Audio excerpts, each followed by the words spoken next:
Welcome back to The Chosen Life. I'm your host, The Chosen Lawyer.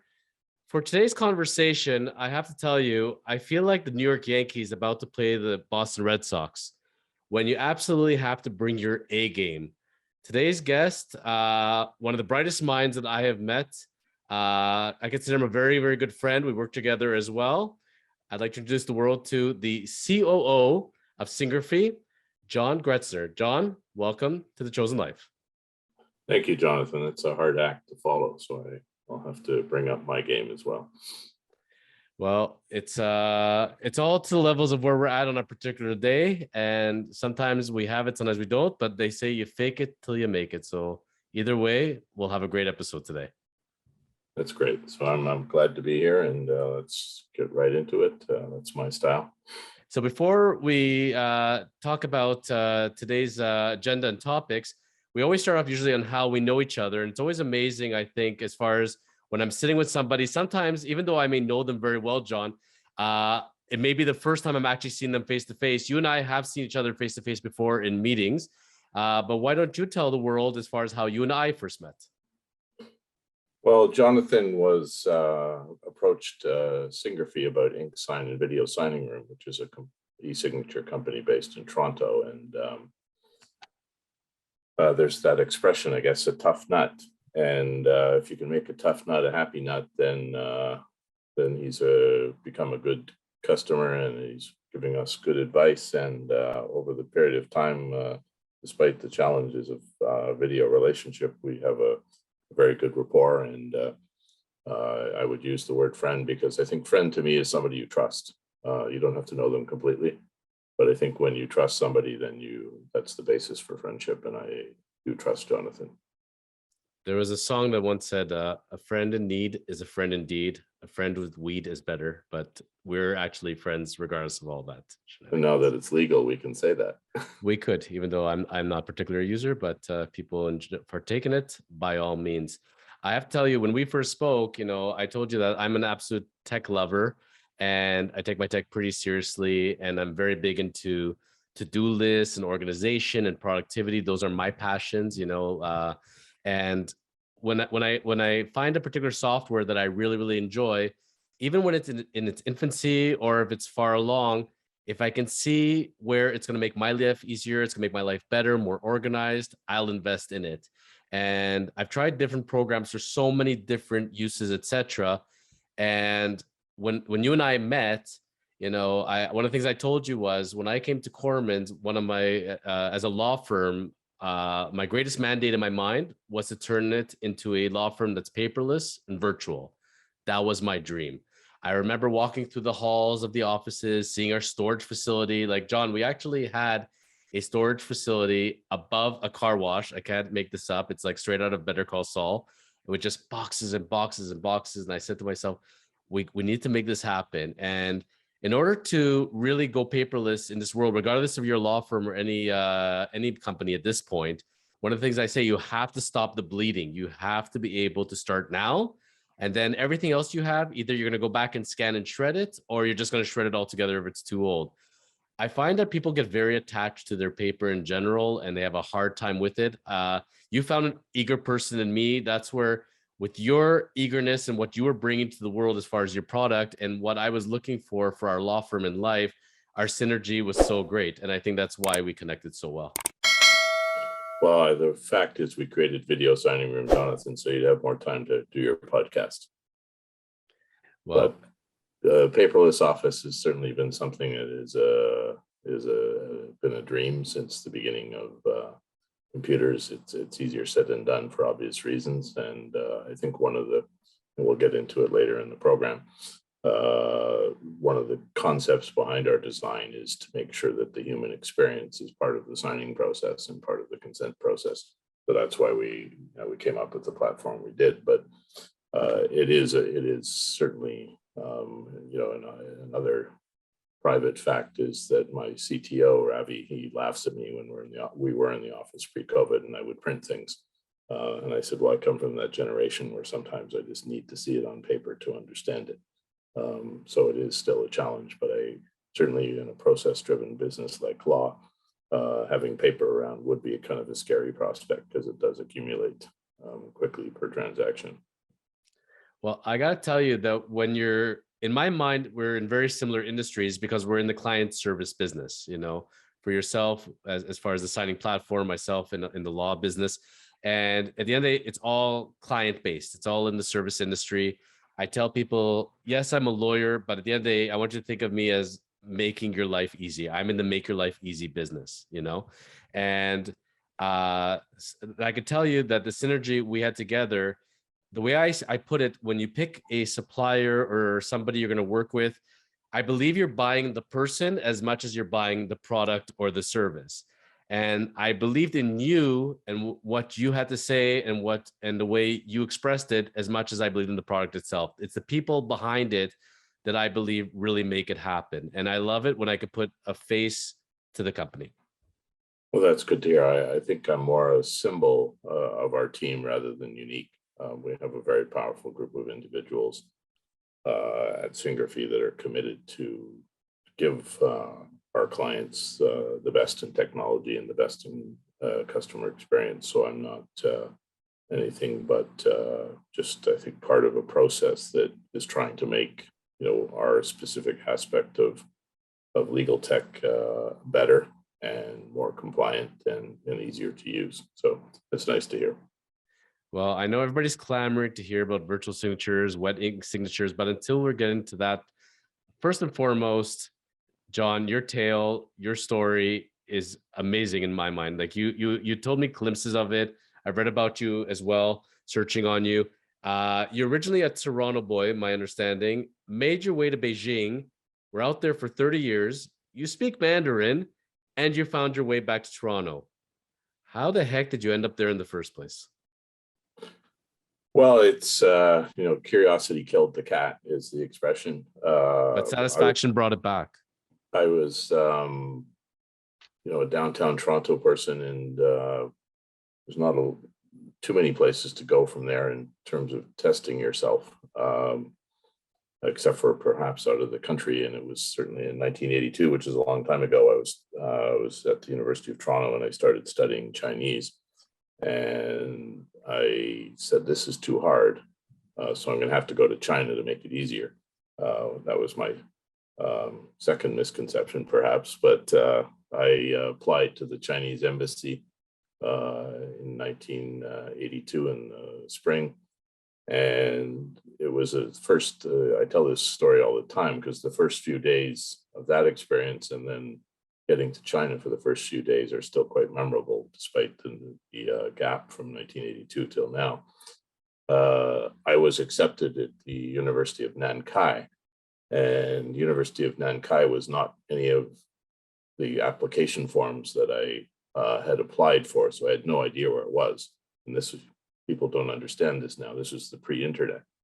So I got on my bicycle and went back down to the University of Toronto to the Pratt Library at Victoria and got out the Oxford Atlas of China and looked at Nankai, thinking it would be in the city of Nankai, which turned out to be a small town of 50,000 people in the middle of Hunan that was noted for coal. And the last time any Westerner had been there by their records was 1937. So just to check, I phoned up the Chinese embassy and said, where is Nankai? And they said Tianjin, which is just south of Beijing, a city of 7 million people. And so I took some comfort in that. And then I organized myself to fly via Hong Kong to Tianjin. And I arrived, and, you know, by today's standards, it was, traveling was extremely interesting back then, because once you left one location and went anywhere in the world, you were severed because there were no cell phones, no internet, no newspapers. It was more exciting in some ways to travel than we have today, because you had a completely different experience.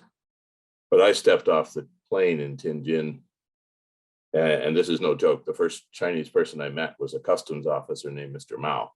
And Mr. Mao was very courteous and spoke excellent English and asked me who from my university was meeting me. And I said, well, I didn't tell them my flight number, because you can imagine sending the registrar at the University of Toronto or York, I'm arriving on Air Canada 532. they would just throw that in the garbage can if they ever bothered reading it. So I said, well, I'll take a cab, and he said, there are no cabs. I said, a taxi. He said, I know what cab and taxi are, they're neither. And I said, well, how can you not have a cab in a city of 7 million people? And he said, well, welcome to Tianjin. He then searched my luggage and approved my books, even though some of them were prescribed, and because I was a student. And he then kindly arranged for me to get into a van with a large amount of boxes for an East German, at the time East Germany existed, chemical salesman who was visiting China. And we drove downtown with a young lady in the front with the driver, who kept asking me if I spoke Spanish, because she wanted to speak Spanish because she'd learned how to speak Spanish and didn't know how to speak English. So I disappointed the second Chinese person I met, I guess. Then I finally arrived at my university, and my Chinese was very rudimentary. And I got out of the van, and a young middle-aged man just grabbed me by the hand because I said, where am I? And he took me to a door, and I knocked, and I'm not allowed to swear on your podcast, but a young American asked me rather expletive terms what I was doing knocking on his door, because he had a back problem and couldn't get up. And I asked him with equally expletive terms where I was. And he started laughing, and he said, that's terrible. He came out and told me I was in my university. But the problem was that it said foreign guest house, and I was looking for the foreign student house residence, but it was under renovation. And that launched, I would say, a year of interesting stories, and could probably wax on for the next 3 days about that. But I spent a year studying Chinese, and my only claim to fame was that I decided that I would develop my own methodology for learning Chinese. And that was to go to a young classmate of mine, Mr. Bai. And I said, if you were a Chinese parent and you had a child in kindergarten, what book would you read? And he said, well, that's pretty easy. So we went off to the Xinhua bookstore, and we found a lady in the children's books. And I said, I'd like to buy the Chinese curriculum from kindergarten to the end of high school for Chinese courses. And I thought that it was more useful and faster to learn Chinese that way than all of the things they created for us, very dumb and slow-witted foreigners, and plowed through that religiously. So it worked? It worked better than the methodology of my classmates who took more formalized courses. And then the second thing I did was, I was an avid tennis player at the time.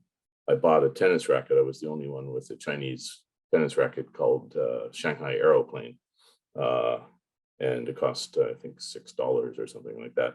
Everyone else had their Wilson T2000s because China was just opening up, and spent 4 hours playing tennis with the professors who taught me more Chinese sitting on the edge of the court than probably I would learn in class. So that was a very arduous year, and certainly there's lots of up and downs. And then I continued at the end, went back to Canada, and that was certainly a strange reabsorption. We'll get back to Canada in a moment, but first we got to scale back for a second. I got to ask you the question on the tip of my tongue. When you were in Toronto planning to go to China, what originally inspired you that you wanted to learn Mandarin in the first place? I can tell you that when I was at business school and law school, a young lawyer, they always said to us, you got to learn Mandarin. You got to learn Mandarin. This is the future. This will be the best for you for your career. But nobody ends up doing it, or very few people end up doing it. You're one of the few in my mind that said they're going to do it, actually did it. What inspired your original love of the language or wanting to learn it? You know, the intellectual answer to that is that I was in second year.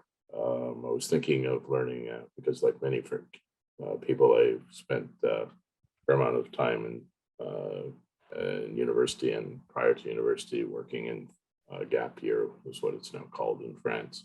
Mm-hmm. And my French is probably, from a reading point of view, and if I focus, just as good as my Chinese is now. But I decided I would learn a third language, and I went through it and decided that of the choices that I could think of, and maybe it was a limited selection, it was Russian, Japanese, Chinese, and Spanish, and I hadn't really thought about Arabic or Portuguese and I just, because the thinking was that it would be a useful language. I'm not a natural linguist or a natural scholar when it comes to language, so I was thinking in more pragmatic terms. And my professional thoughts at the time were to be a journalist or a diplomat. So as I said, I started that journey and then realized without going to China, it was probably an impossible journey to complete. As I used to joke with my professors at the University of Toronto, I said, we could start a class action against you because you never told us that learning Chinese had any impact on our lives. You just kind of gave us a textbook. When I was in China, I used to tell them all sorts of stories that thought I was studying Japanese till the midterms came along, and then realized I'd picked the wrong language, so it was too late. Because every day people would be asking me that question. The one that we used to come up with these stories, the one that used to scare people on the train and then they'd start laughing. I said I was part of an experimental program by the Canadian government and realized it was cheaper to send people to China than put us in jail. And then people would just look at you and then they'd say, you're pulling my leg. And so we were constantly making up stories to this question. I mean, you don't know, in one level, you don't know what drove you to that level of curiosity. I mean, certainly life in Canada is very good, is still very good, obviously. But when you grow up in the relative comfort of downtown Toronto, you certainly want to see and test yourself. And so I think that was part of it. And then after university, I just kept getting interesting roles professionally when I went back in 1985 and stayed there up until about 3 years ago. And then situation changed for Canadians, and situation changed obviously with COVID. So I was going to say originally, the answer I thought you were going to give me was one of two reasons. Only one of two reasons why Westerners is going to learn Mandarin, either for a job or to pick up a girl. It can only be one of the two. So it was the job part of it. And you said that it was the intention of perhaps looking towards being a journalist or a diplomat. So when you went back to Beijing and you ended up being there for close to 30 years, did you think you'd stay out there that long?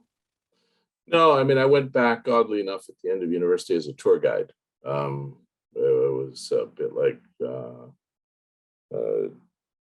Gerald Durrell's books about taking people around on a bus. I'd never been on a tour before, and here I was as a tour guide. And at the end of one of my tours, I was in the White Swan Hotel in 1985, and there was a chap in my tour who was working for National Geographic and secretly filming a documentary. He had put 8mm on his camera, even though it was 16, because it was illegal without a permit to have a 16mm camera in China at the time. And I was talking about this in the elevator, and the chap got off the elevator in my hotel and said, "Are you in the film business?" And I said, "Not really." He said, "You speak pretty good Mandarin." And I said, "Well, thank you." And he said, "Would you like to come and work for De Laurentiis Corporation? We're shooting Taipan. We need people like you to help us on the set." So I got a job as a third assistant director with Daryl Duke, who was a Canadian director, Rafaela De Laurentiis. The book by James Clavell is pretty famous, and Brian Brown, Joan Chen were the principal leads. And I spent the next 6 months running around, moving thousands of extras and thousands of issues around a set, including languages that I didn't speak. Sometimes I would just fake it and people would yell at me, but I generally had a sense what they wanted, would point that way. Mainly our Italian crew. So that got me into film and television. I worked for Bethune, who's a famous Canadian doctor that many Canadians know, who is quite an impressive person. It was a film with Donald Sutherland, and was filmed by Filmline out of Montreal, and our partner was August 1st, the military studio in Beijing. Spent 6 months in them by Chinese standards in very, very remote places. And there was an incident which I'll condense to the end of the story. Was I helped Philip Borsos repair a road that he wanted for a location shot by getting the whole village to come out with 300 people and fix the road in one day, along with the county magistrate's help. And the next day, Donald Sutherland came up to me and said, "I heard you did this. I said, well, I organized it. Gave me a big kiss. And I looked up and said, Donald, you've wasted every Canadian woman's dream on me. So it was an interesting other 6 months. And then I ended up from that moving to work for NBC News. We had a special program in China with Brian Gumbel and the Today Show and Tom Brokaw and Nightly News. And we shot for a week live from the Forbidden City, Tiananmen Square, the Great Wall, and the Bund in Shanghai. Came back, worked in Canada in a film called Millennium with Chris Christopherson and Cheryl Ladd. It was filmed the studio was just where Black Creek comes into the highway there, at the old near the old Kodak factory. And then I was offered a job by what is now the Canada-China Business Council to go back to China, primarily running an aid program to then the State Council, which is their equivalent of the Prime Minister's office. One of the main responsibilities was sending mayors of cities of 5-10 million people who'd never been abroad back then to see what a modern city looked like. I moved from that into my own business advisory firm for 30 years until I came back to, and there's lots of stories there. We could go on forever, but came back in 3 years ago and ended up working with Syngrafii, which was founded by a friend from public school. Are you and Donald Sutherland still in touch? No, I mean, I did see him in Beijing a couple of times when he was shooting. The film business, I moved on from the business. In some ways, one has, it's an interesting business. I didn't like the feast or famine aspect of it. You're either working 20 hours a day or you're not working. And that's not conducive to my personality, I think. And it's very dramatic. The first time, I remember quite all of a sudden your job has gone away, your hotel goes away, all your friends disappear, and you're kind of like living in a town where you don't know anybody. And I just found that slightly disconcerting. But you did meet your wife to be in Beijing, correct? Yes, we were both working. I was working for Sun Life of Canada as an advisor, and she was working for a British competitor at the time. And we met through work initially, and then I moved on, and we ran into each other in a hotel. And first time we went out, we went to see a friend of hers who was running a racing pigeon farm. So how can you resist when a woman phones you up and asks you to go to a racing pigeon farm? Racing pigeon farm? Yes, her friend who she grew up with had 3,000 racing pigeons in the southwest of Beijing. So what the heck is a racing pigeon? You take them somewhere Yes. along with your competitors' friends. Yes. They're effectively homing pigeons, but you take them far, far away, and then they fly back, and the one that gets there first wins. So you fell in love over racing pigeons? I don't know if we fell in love. We had a lot of common. I think we have a lot of common values and common view on her country, and sometimes I think we share a common view on her new country, Canada. But we have, we come from the same era and we come from the same value system, despite the fact that we're from a different culture. Were you in Beijing for some time before you met her? I met her in 1995, so I had been there for at least 10 years. Over a decade already. We generally speak Chinese at home. So, I think that it's been 22 years. And so as we're wrapping up the first topic, when you relocated yourself from Toronto, Canada to China, went back and forth a little bit, but you're mainly for those 30 years or so in China. What would you say for a Westerner? What were the biggest shocks to the system? What was different from home to your new home? At the time, I'm not sure if you had a lot of time to reflect. When I arrived in China, the majority of the country was probably living a life that was not dissimilar from my grandfather, who was born in 1890, when we didn't have cars and we didn't have horses. We had horses and it was very agrarian. I remember quite distinctly on Boxing Day in 1982, because I was staying at a Canadian diplomat's house for Christmas, David Rose, who was the charge d'affaires at the time. We drove out to the Summer Palace it was cold, but it was also a Sunday, and we were the only car in a city of 10 million people, because most people who had cars were government officials and they didn't go out to work on a Sunday generally, and they also didn't go out. It was that cold, but I guess as Canadians, we thought it was okay. Now, of course, it's bumper to bumper, and it's, the Chinese economy in terms of its industrial capacity, its technology, in many ways is surpassed Canada.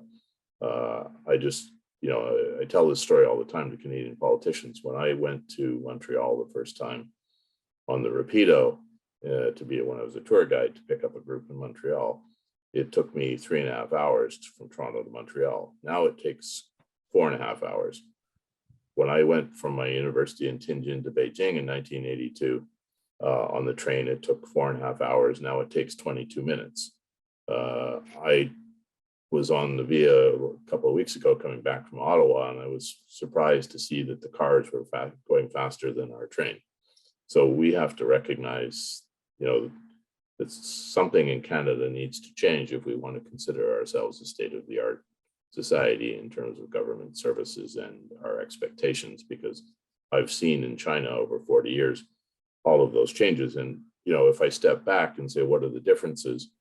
I don't think, and I've traveled a lot, I don't think that when it comes down to the majority of people's aspirations, that there's anything different between somebody living in Vaughan and somebody living in downtown Beijing in terms of their aspirations for themselves and their family and their children, their elders, their friends. Obviously, how you get there is different. China's economy is still very heavily driven by state spending and state policy. That has its strengths and that has its weaknesses.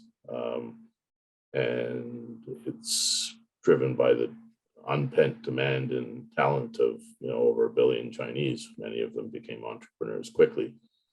But I think that the differences are, obviously there's a large amount of people, creates different environmental challenges, creates different lifestyles between a very urbanized society now and still a relatively relaxed environment we have in Canada.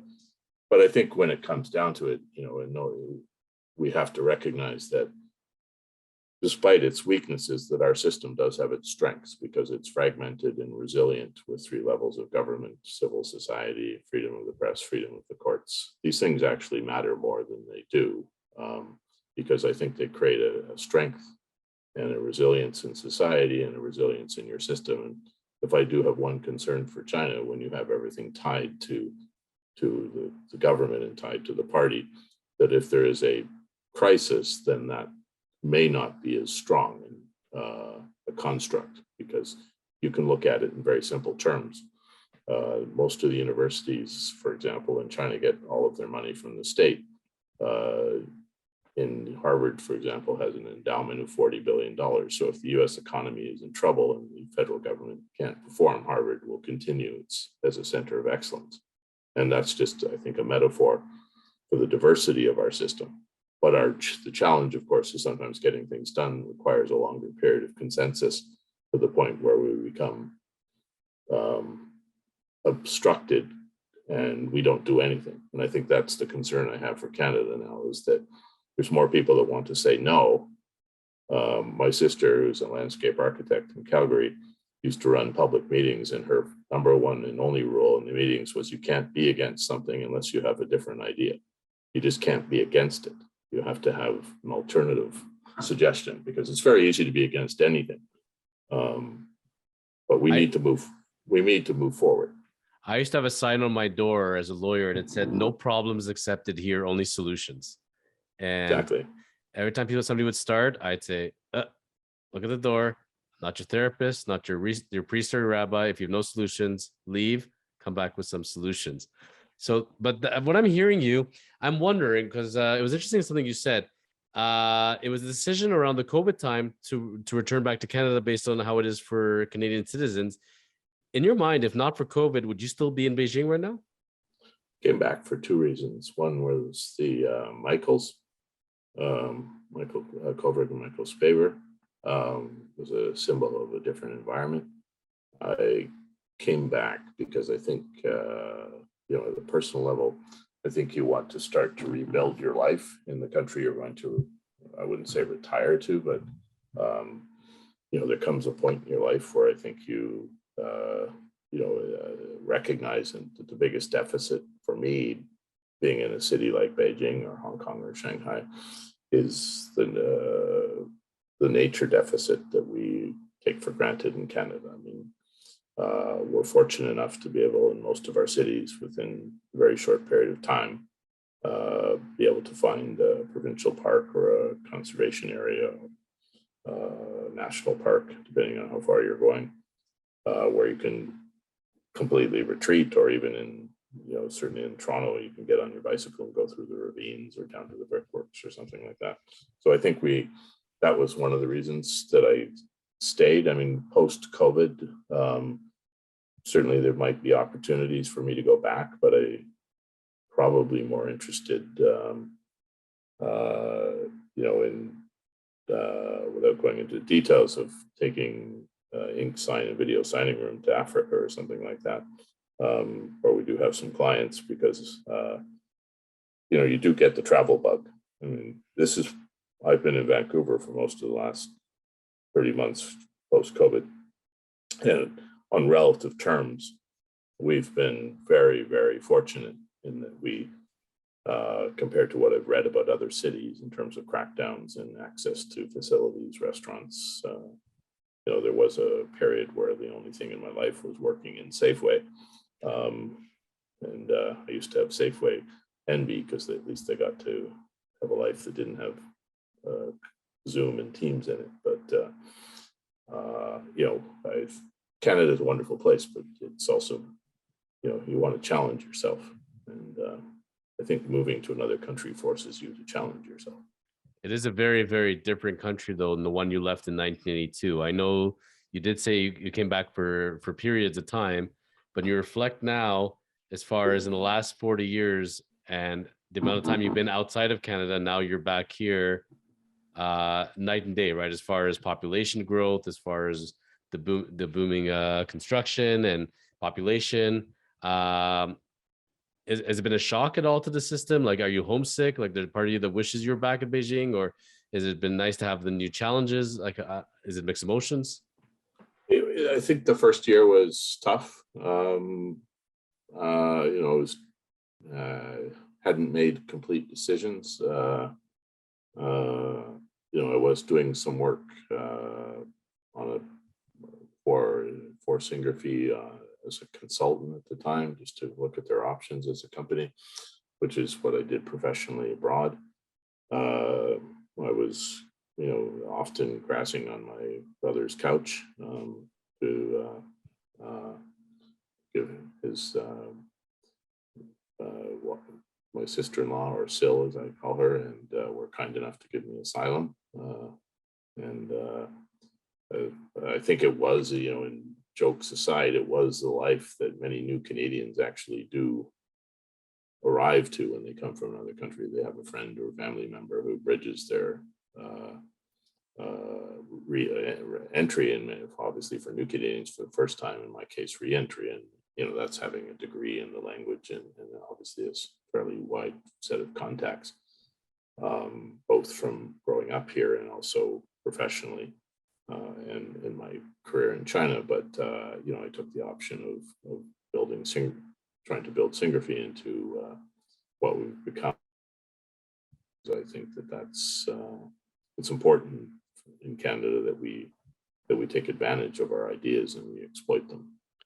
Which is a great segue to the next item I wanted to bring up. So, to give background into what you're doing today, it's very interesting to know the person of where they came from. And, you've taken a very interesting journey and path that many people have not, which I commend you on. And now being here with your life and work experiences, I'm understanding that I'm coming from a legal background, obviously, as a law firm doing real estate corporate law predominantly. Right now, in the year 2022, what are you seeing as the trends in legal technology?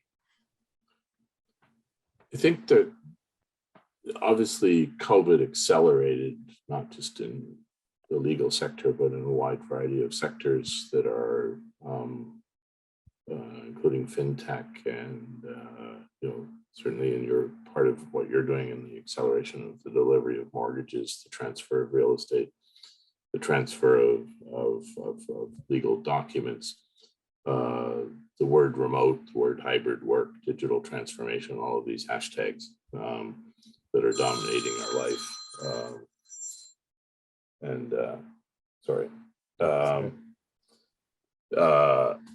We're all accelerated. I think in the legal space, obviously, people are trying to do a number of things in terms of customer engagement and compliance, and that is to duplicate the very healthy aspect of being in front of somebody and understanding what their goals are and what their needs are, what their concerns are, and protecting them, but also protecting the other people in the transactional flow or chain.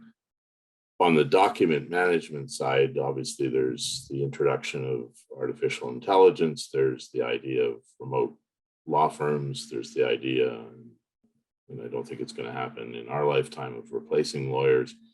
I'm not sure that, and I'm not saying this because you're a lawyer, I'm not sure that that really is, in some respects, a completely noble goal, because a lawyer in the conceptual sense and in the real sense is not just someone who gives you legal advice and processes paper properly. It's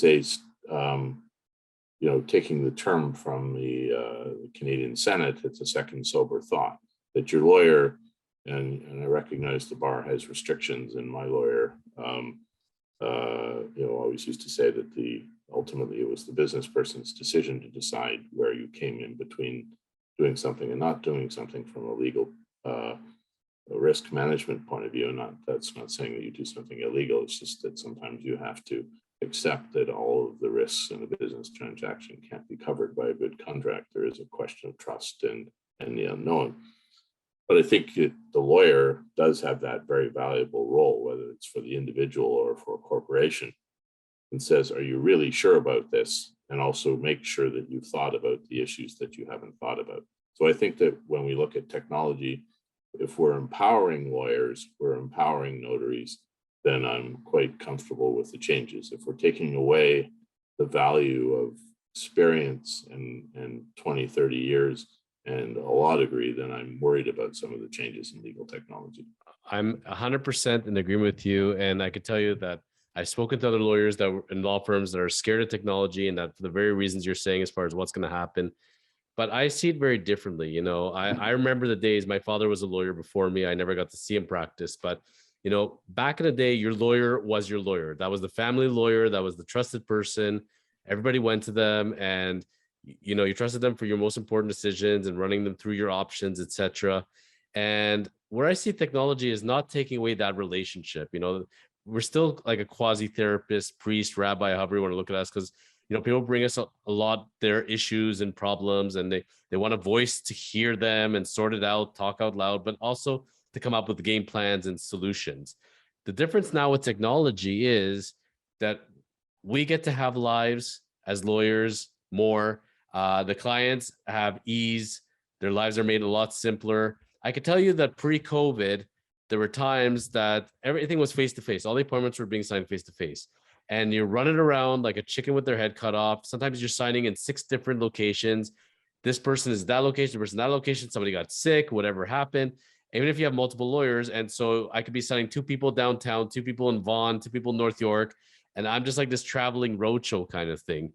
And because it's very different in that people don't necessarily, agree to just come to one location. They're saying, oh, you're working at this location. Well, that could mean that location is not convenient for me. So I'm just going to go to a different law firm. Have a nice day. So you want to be able to be accessible. You're going to provide service. You're going to be available in many, many locations. I'm getting home every night. It's 9 o'clock, 10 o'clock, not eating dinner. I'm starving and my life's not feeling very good. I'm just spending a lot of it in the car. all of a sudden this all comes together. And as you know, we invoked Syngrafii. It was, I believe, December of last year, December 2021, I think, when we finally did the rollout.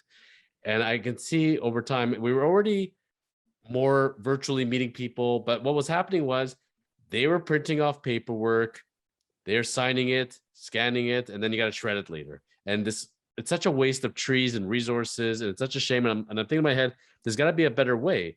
But I still want those hand signatures. You know, everybody wants those hand signatures. And as you and I are talking through this, and then we invoke the Syngrafii system, and I'm thinking to myself, look at this. I'm meeting people. They are hand signing it, but instead of printing off the paper, they're doing it on their phones. It's just fantastic. But here I am, and all of a sudden I can go home, I can have dinner, I can have a life, and oh, you know what? No problem. We'll do the 8 o'clock appointment. Maybe we'll do a 9 o'clock appointment. We can meet on weekends, but I get to be wherever. It doesn't matter where I am in the world at this point. It doesn't matter where they are, and we can close any property in Ontario. So the technology-wise, I would say it benefited the clients for ease of use. It made the Law Society, it made banks and the banking regulations all wake up and say, you know what, guys, in this day and age, paperless is the way to go. And to do this, we got to do this properly virtually, and we have to accept that. And that allowed all these industries to grow up, so to speak, and just became more ease of use, be better customer service, balance of life. You know, I read so many articles on all professionals, not just law firms, but especially on lawyers, that say work-life balance, work-life balance, work-life balance. How about those young couples that go and buy their first home, and maybe they have a young child in the home? Maybe it's an elderly grandparent with them. It's not easy to pick everybody up and travel to a Starbucks to sign up paperwork, or to go to a boardroom somewhere.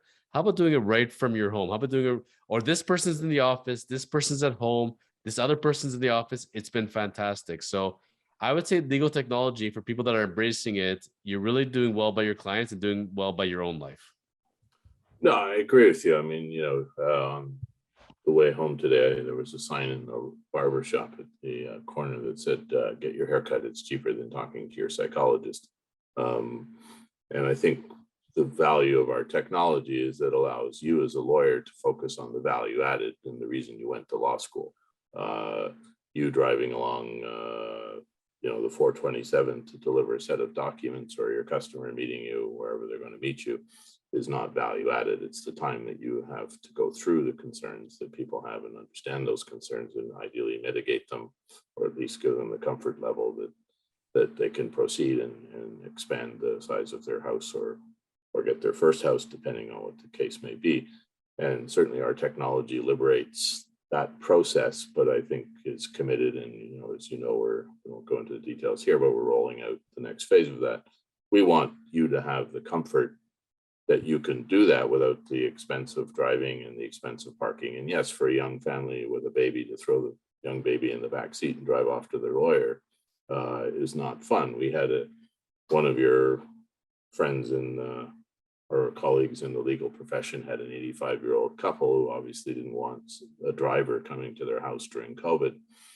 And they were quite concerned about being able to use technology. And the lawyer said, if you can't figure out ink sign and video signing room by Syngrafii, I'll waive my fee. And the two of them signed it successfully. We had one of your colleagues, who's an 82-year-old lawyer, phoned up and said, I'm getting my first computer in my life, and I heard about you people. Can you help me? It took maybe one extra training session than for somebody who had a computer, but he openly admits that we helped his practice survive. And he wasn't so worried, I'm sure, about his practice surviving. He was worried about his customers being able to do what they wanted to do. And his customers were not too far from his demographic himself, but he wanted to continue with his friends because, that's what he felt was, and that's probably why he still went to the office at 82, was that he liked being able to be that confidant, that you see, and that the typical small town lawyer you see in films is somebody that you go to for legal advice, but you go to help walk through the decision-making process. And we could do it the same way like we're doing this interview right now. There's no different. Yeah. I'm seeing you, you're seeing me, we're talking. what's the difference, folks? It's really not that much different in my mind, No, the difference is that we can actually achieve something at the end of the process and sign a document, understand it, and execute it, and move on. Because the one downside of this whole Zoom world has been a fake sense of productivity. At the end of the day, if nothing's signed, nothing happens. Mhm. That's just life. But I can tell you, I've been now, I think it's been almost 20 years since I finished law school and then did my articling, etc. And I can tell you this profession, they go kicking and screaming with every advancement in technology. I can tell you at different stages of my career, as far as voicemails going to email and having to open them up as an email attachment. No more paper faxes going through a fax machine, getting those emailed as email attachments. Every step, and there's a change that we got to upgrade the browser. No more Windows 7, no more Internet Explorer. Every step, there's always somebody. I've been doing this for 10 years like this, kicking and screaming. It was working fine. Why do you have to change it? And inevitably, once you get the kinks out and everything else, people are saying, wow, I don't know how I ever survived without this. My life is so much quicker and better now with the advancement of technology. So I would say it's nothing different from virtual signing. And, as a company, whether you're a law firm or any company, you have a choice. You can either be advancing, you can be the trailblazer, or you can be a laggard. And you don't want to be left behind in the dust. There was a recent court decision where Ontario Justice criticized and then ultimately decided against a lawyer because he said you have a fiduciary responsibility to stay ahead of technology. He said you're not using a telex, you're not using a fax. You have to move into this world, and you can't use that as an excuse to not service your clients properly. And so I think that the profession, if it doesn't move, is certainly going to lose its customers just because of the customer service aspect of it. But I think ultimately, there's a time management in technology that I think sometimes gets lost when people start looking at bills too closely.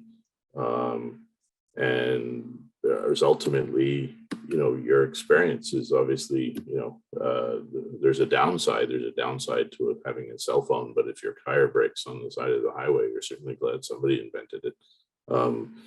So you have to look at technology, I think, in terms of what it's going to deliver and manage it properly. And that's why we think we're effectively just making people's lives easier and less stressful. Which is a great segue to, I've saved the best last for this audience. And I wanted to talk about Syngrafii. I wanted to talk about what it's about. The signing line is it's compliant virtual signing, wet ink signatures. But to understand what Syngrafii is, can you let us know how the company was born? Did it start with this, or where did Syngrafii originally come from? Very Canadian origin story, because I think it's probably the technology equivalent of a canoe, in the sense that one of our more successful writers, if not the most successful writer commercially in recent times, and both in terms of selling books, but also the book's impact on society, and obviously the acceptance of those books is by her peers in the publishing industry, is Margaret Atwood. And Margaret Atwood had a vision, which was very simple, which was she thought she might be able to sign books remotely instead of having to go to book shows and bookstores, and that you could put a book somehow in a bookstore and she could appear and sign it. And that was the original vision, which became a robotic device called the long pen. And the problem with that at the time is that the publishing industry was obsessed with the challenge that they felt from Kobo and various other digital reading devices, and they thought no one was ever going to buy a physical book. Well, the actual statistics since then, in the last 20 years, have shown that people have returned to the hardcover, paperback cover book, because if you're an avid reader, it's actually more enjoyable, easier to read, even though you might have to carry it around. And I find it easier to retain myself. I can go back to my bookshelves and find a passage from my university days that I could probably not find in a digital version that I read this morning. And there are studies about that. And there's a book that won a Pulitzer Prize about the impact on your brain of electronic reading. So that morphed into a corporate version of the long pen, which is still deployed, oddly enough, post-COVID, not so much during COVID, where people recognize the value of a pen to paper in certain jurisdictions. It's being deployed in 11 countries at the moment. But that laid the foundation for two very simple concepts. One is remote signing of a signature with a video connection, and therefore you could see an e-signature happening.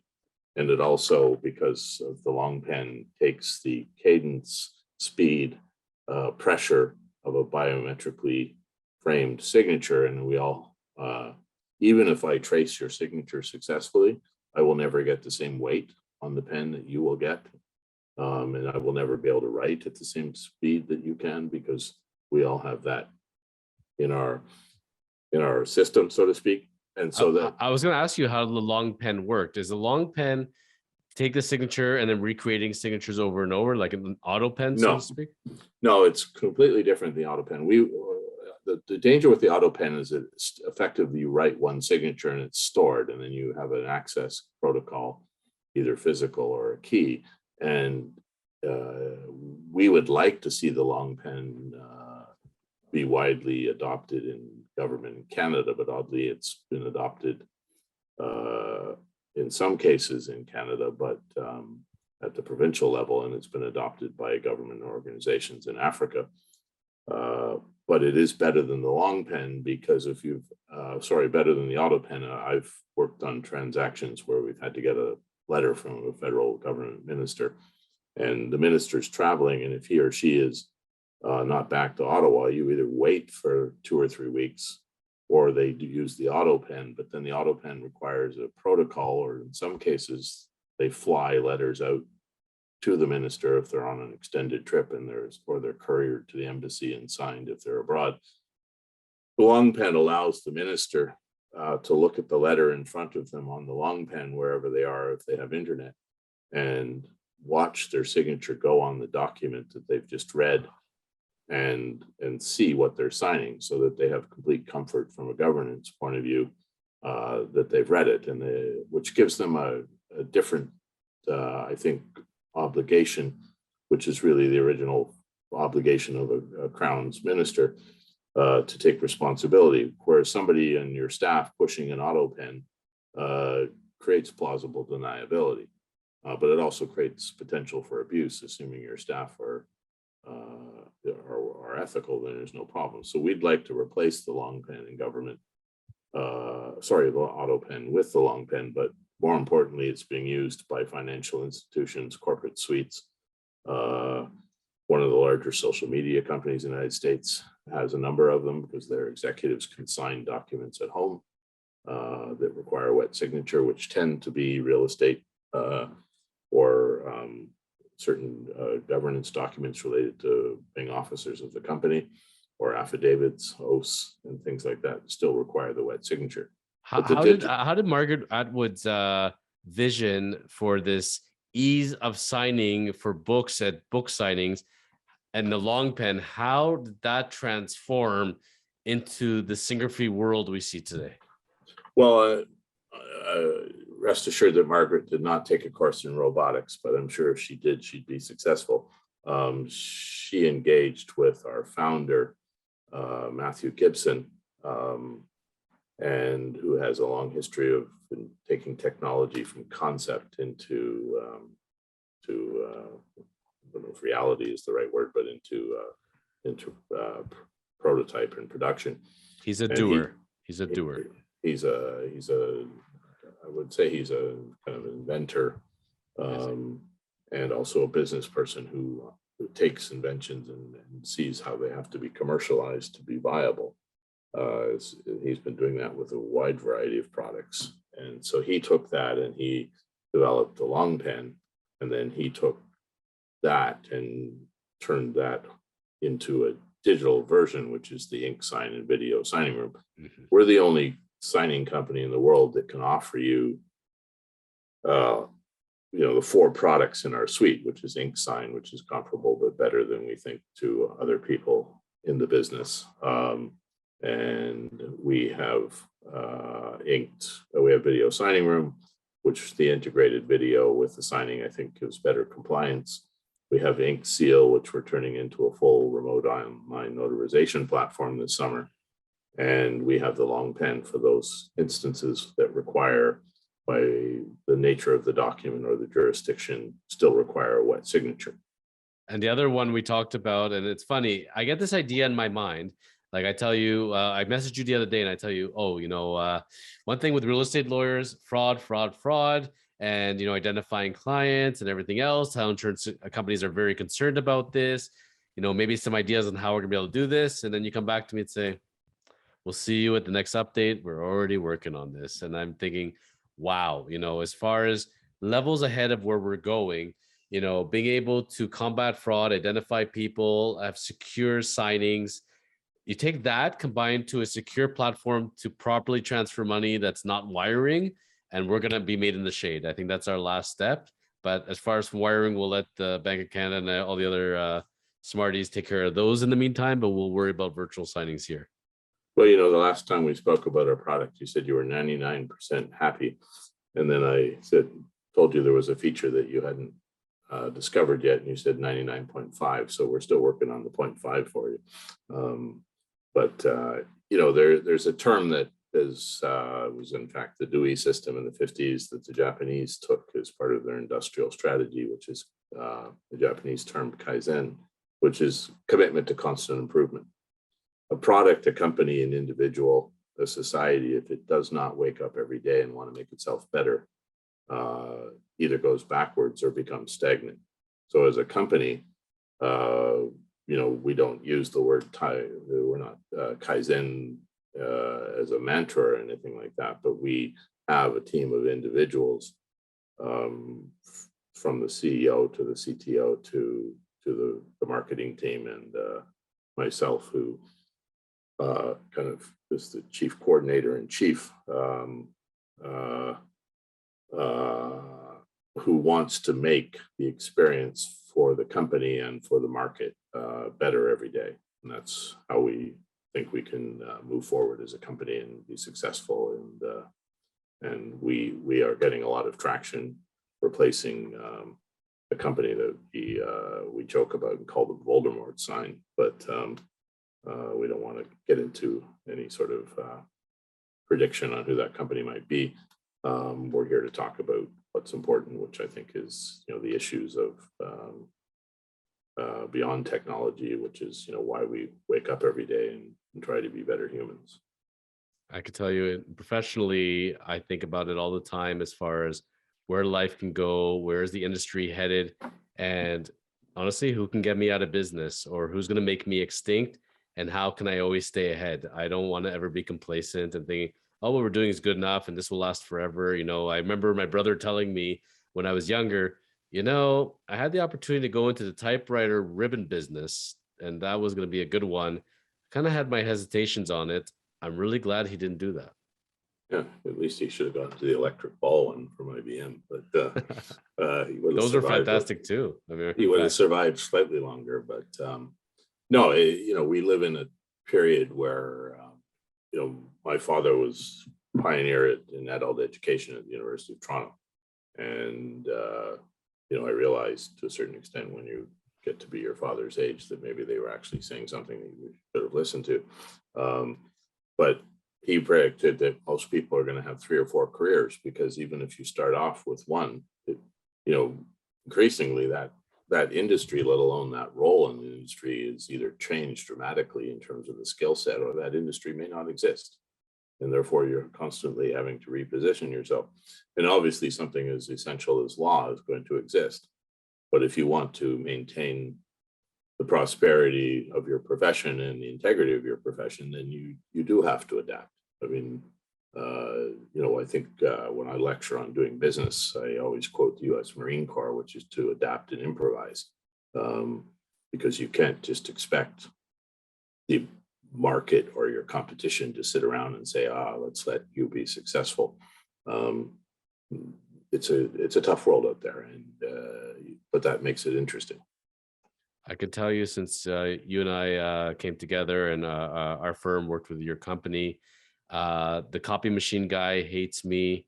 I never see him anymore. When I started at Kormans, I would see him pretty much every day. Don't see him anymore, really. Don't see the boxes of ink tone, the same boxes of paper sitting there. I don't see more Staples deliveries. Like, it's amazing when you go paperless and virtual in supplies. When you think about paper clips and staplers and highlighters, and just amazing. And I said, the only supply I ever want to see ordered is a mouse and a camera and a microphone and a keyboard. That's it. That's the only supplies you need. I don't want to see anything else. I do like the scanners on the desks where you can get them, because people are still sending you paper instantly. You're scanning them, keeping electronic copies so they don't get lost. I think that's really great. For the professional, to sum up today's episode, for the professional that's in there, for those companies that are growing, they're saying, you know what, we want to take that next step. We know those buzzwords of paperless and virtual, whatever industry we're in. Why would Syngrafii give us an edge? Why would they contact you, John? And, how would they prosper by working with Syngrafii, in your mind? Well, before we answer that, the 3 billion birds that live in our boreal forest do thank you for your paperless office. And both Matthew and I are on the board of Pelee Island Bird Observatory. So that's one positive benefit for society from our technology. In simple terms, we believe that InkSign is a better user interface. We think that the biometrics that are captured and the integration with video signing room and the audit trail that comes with the master file makes a better form of compliance and better form of customer service. As a company, we designed and are committed, despite often getting challenged by various people, a system that you're familiar with called pay-as-you-sign, which is effectively, in industry terms, consumption-based SaaS. And what we found with some of our competitors, because they're charging either a large amount of signatures and you get a discount, and if you don't use them, you lose your snooze, or they were charging a user fee, that even in New York law firms, that departments were sharing accounts. When you start thinking about that from a cost point of view, and in terms of either lifestyle or even servicing clients, that's quite expensive. But then you have the compliance issue. If somebody uses your account and does a deal, is that your transaction or is that my transaction? And, interestingly enough, we were vindicated recently. The Ontario court system stopped accepting type to sign, where you can make up a fake signature by typing in your name and then it just kind of creates a cursive, because that takes away what we think is the most important thing. Clinton, in his inaugural address, talked about keeping the human face and globalization. And we want to keep the human hand or the human signature as part of the internet technology space, because we think that that's ultimately, going back to the ink seal and documents with your signature underneath. We see our technology as the modern version of that wax, but ultimately that signature is your reflection that you want to do this and a commitment that you are doing it. And it's an admission of responsibility that you did it. And if you take that away, I'm not sure, in a society that sometimes, where some of the leaders in our society suffer from a lack of responsibility for their own actions, that we really want to accelerate that by just making life digital and clicking through life without any sense of responsibility or recognition for our own actions. Because if we take that away, I think we have a form of electronic chaos. Agree. And as well, just generally from I like that accountability standpoint. And that's one of the things I loved about the system, not just that you're signing them and you're really getting hand signatures electronically, but that you are using recording technology. You have records of all these meetings.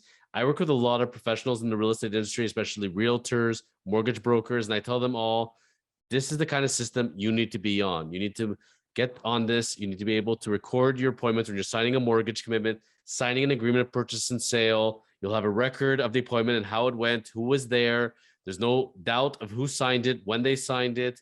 You need to put this together because at the end of the day, in a lot of professionals, everything's great when we're all doing well. But when the S hits the fan and you get that dreaded lawsuit and you got to go to court, how great is it to have that video recording to say, here's exactly what I explained. Here's how it went down. They nodded. They said, yes, I understand. It's a difference between case dismissed versus guilt, and people really need to think about that. And as more we get into the technology age with fraud and everything else, I think people need to protect themselves as professionals and think, how could this go wrong? And how can I be accountable and look after my closings, my process, my business? And getting the right kind of software like Syngrafii, I think is a huge step towards it.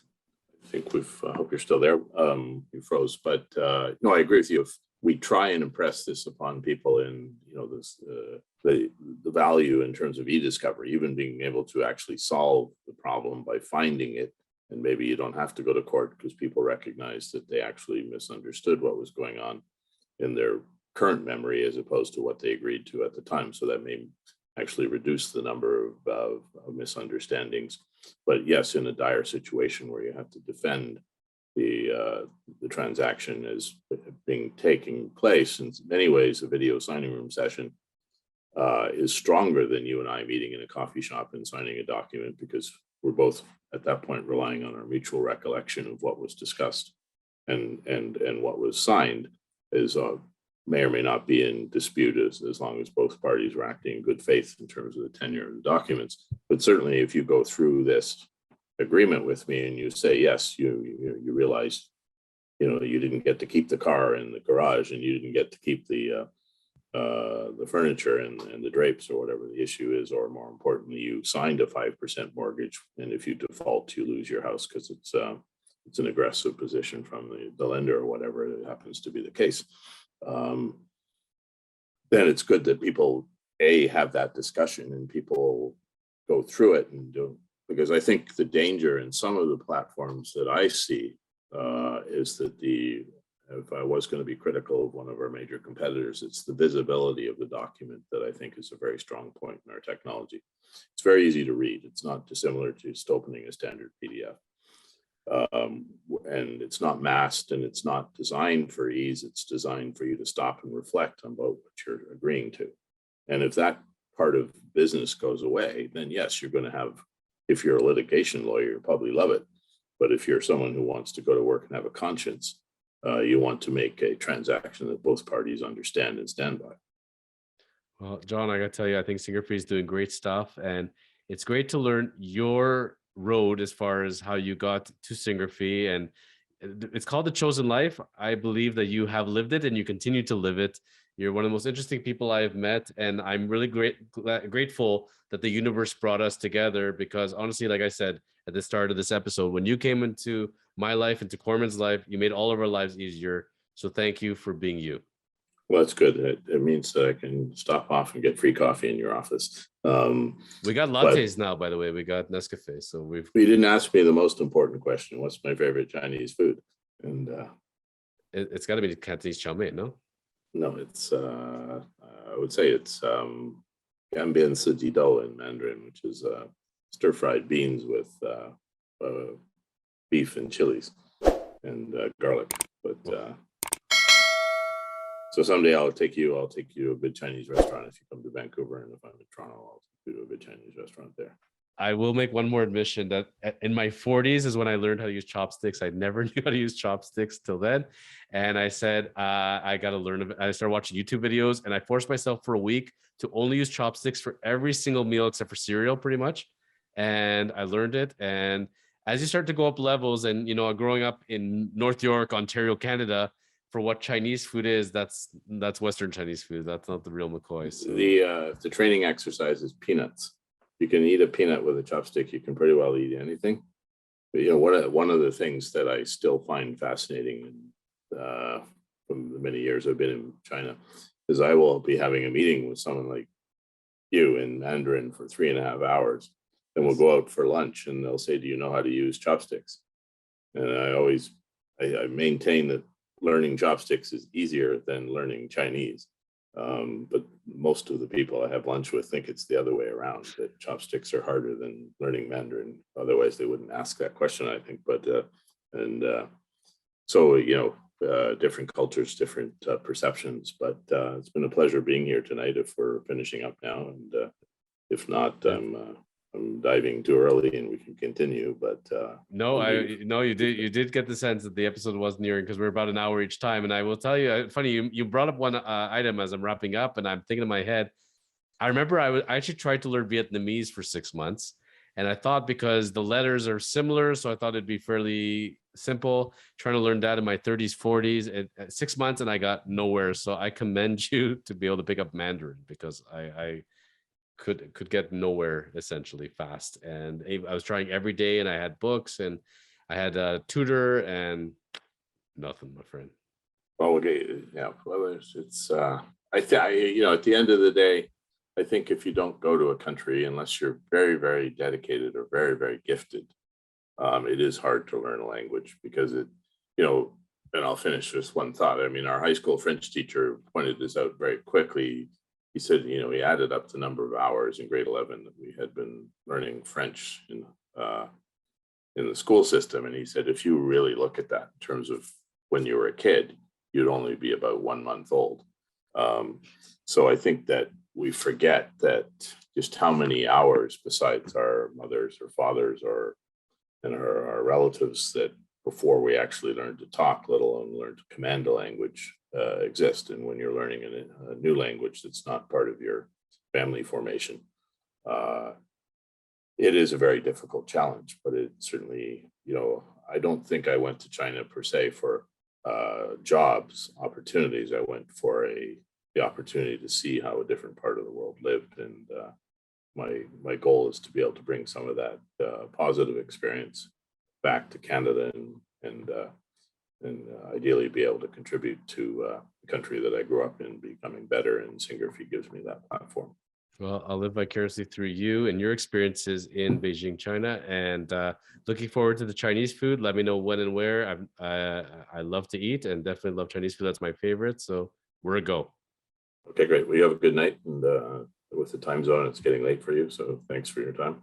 Thank you for joining us, John, and talk soon, and keep living the chosen life. Okay, thank you. Cheers.